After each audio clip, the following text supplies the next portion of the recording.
Welcome back, everybody. Today we are covering the third chapter in the self-defense journey of a new firearms owner. So chapter 1, we spent about $300 to prepare ourselves to go to the range, even without a gun. The second chapter was we spent about $600 to get the gun itself and the things that we needed to train with that effectively, at least to start with. And we talked about ammo, also buying ammo. And the third chapter here, we're going to talk about the cost. It's going to cost about $275, and the next steps you're going to need in that third chapter here, right? So first of all, the range cost. You're going to have to spend some money to go to a range. $50 is what we're budgeting here, and there's a balance here. There's outdoor and there's an indoor range.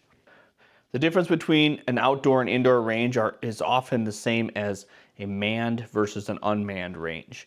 I don't really know of any unmanned indoor ranges, but there's lots of outdoor ranges which are unmanned, or you don't necessarily pay for each time, but you might pay an annual fee. I go out to an outdoor range where a lot of my videos are shot, it cost me $20 for a year, which is obviously an amazing price.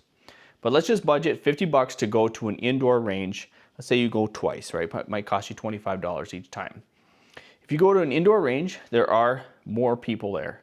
That isn't necessarily bad, but just know that that is what you're dealing with. If you're shooting in an indoor range, it's also going to be louder. Now, shooting guns is loud. That's just what it is. You're going to have to work through that. But an indoor range will feel louder. Also, there's the convenience of an indoor range. Convenience of sometimes renting guns, sometimes buying ammunition, or even borrowing perhaps iPro or EarPro. Now, we should have already covered all that in the first and second chapters. We should already be ready for those things. But convenience even of just using the restroom, or that it's warmer, or might just be in town. It might be close to where you live, versus the inconvenience that often is associated with an outdoor range. An outdoor range, there will sometimes also be people there. Now, an outdoor/unmanned range might have people there who are not being as safe as you are attempting to be. Let's just say that sometimes if you go to an outdoor range, your risk profile, the risk you're exposing yourself to, increases. Now you get to decide what that risk is, how risky that might be for you, if it is worth it. So far we budgeted $50 to go to the range. Now that might be fuel, that might be bringing a pie you baked out to your mom's place so you can shoot in the backyard. There's a variety of reasons that you might spend money to go to a range. Of course, the most important or most likely being that there are range fees for that. Okay. Next up is a range bag. We tend to overdo it. I personally and my wife, we overdo it on bags. We are afflicted with being drawn to bags. You have to put your stuff in something. Your new gun that you would have purchased, right? Watch the previous video on what gun to get. But this is a simple old, it's actually an Esport, so fairly, I guess I wouldn't say that's a nice bag, but it is a decent bag, okay? It's just a backpack, simple. It is nothing special, but it is going to hold what you need it to, and there is value in it not looking like a gun bag. That value is not great, though. Don't think that you have to get a gun or a bag that is so gray man or something. That's not the mission. Don't worry about that. But a bag that you probably have laying around, that is the mission. So I do have budgeted $50. So maybe you have a free one. Maybe you went to a thrift store and you got one for $10. Maybe you've been checking Fleet Farm over and over again, and you've got your Fleet Farm points, rewards points bumped up, and you can get a nice bag for $50, right? But this would be free. Let's look at a couple others. Another option would be something like this. This is really just kind of like a tool bag, but it is, technically it is, Range Max is a firearm accessory company. I think they're Cabela's or something like that. And this is very simple. It's just got some pockets on the inside. I don't know how well you can see that. There's pockets on the inside, and then pockets on the outside, but it's nothing special. This is enough. Everything that you have so far for your firearms journey will probably fit in here, except for the box the firearm was shipped in. This should hold most, if not all, of what you need to go to the range. Now, we've seen this one in the past, okay? You've seen this one. This we used as my friend gun bag. Now, it's pretty small. It's not going to hold everything. Well, it could hold everything you need for the range, but not by much. It's kind of right on that edge. It's almost too small.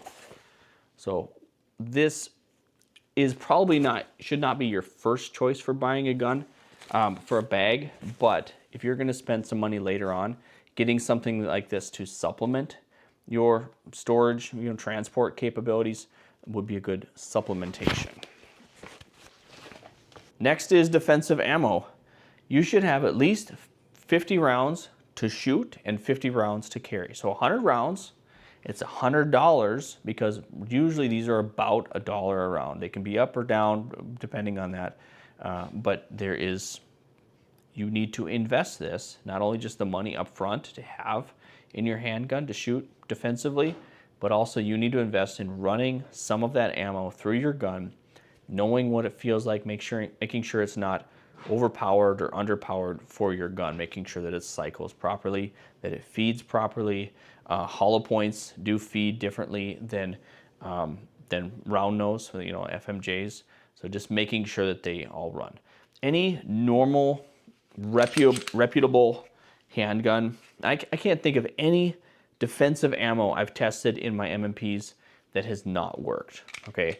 They basically are designed to run defensive ammo, so it's unlikely they won't run, but you do not want to find out that specific gun with that specific type of ammo in your specific type of grip is a combination that will not run in your gun. You don't want to find that out in a defensive shooting. You need to figure that out ahead of time.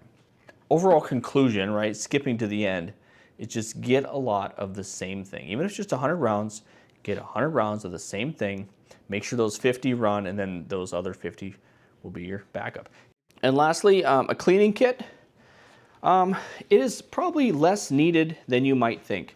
This is already chapter 3. We did not talk about a cleaning kit until now because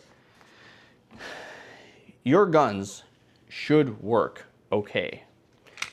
If you've only run a couple hundred rounds through a gun and it's not working great, it means it's probably either not broke in yet or you're not doing something correctly. If it is not cycling properly, and then you're a new gun owner, you don't want to hear this, but it could be you. It could be limp wristing, meaning not holding the gun well enough. It's preventing the gun from doing the full effective cycling action if you're not pushing back enough on the gun. Now, there are people who everything they try, they still have issues with a gun.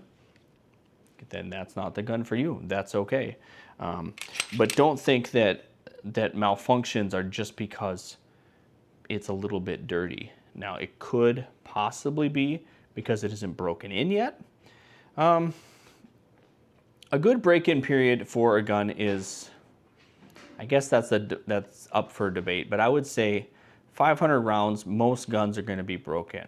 Now, 500 rounds, you're going to say, wow, that's like a lot of shooting to get the gun broke in. Well, you need to get broke into. You need to acclimate yourself to that firearm. You need to get good at it.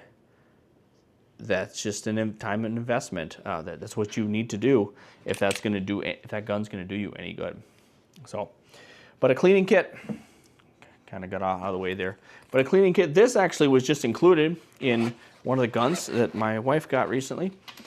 Cleaning kit was free, and the CLP. CLP means cleaner, lubricant, protectant.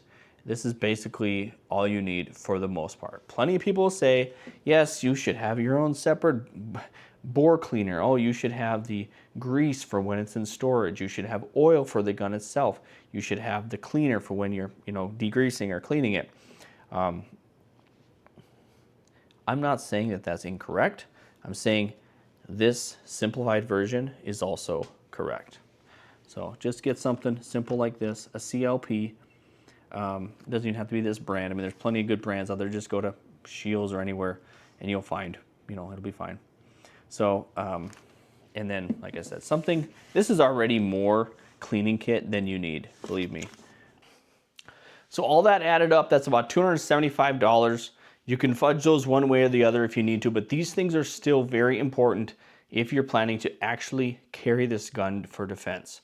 So to recap, chapter 1 is us getting ready to get ourselves a gun to defend ourselves, so about $300 there. Chapter 2 being about $600, getting the gun itself and what you actually need to have at the range to train. And then chapter 3 here being $275. Those are the things if you are going to continue on this journey of a self-defense handgun. So thanks for sticking around so far. Again, go back and watch the first and second chapters if you haven't already, and stick around for the fourth chapter. That's it for now.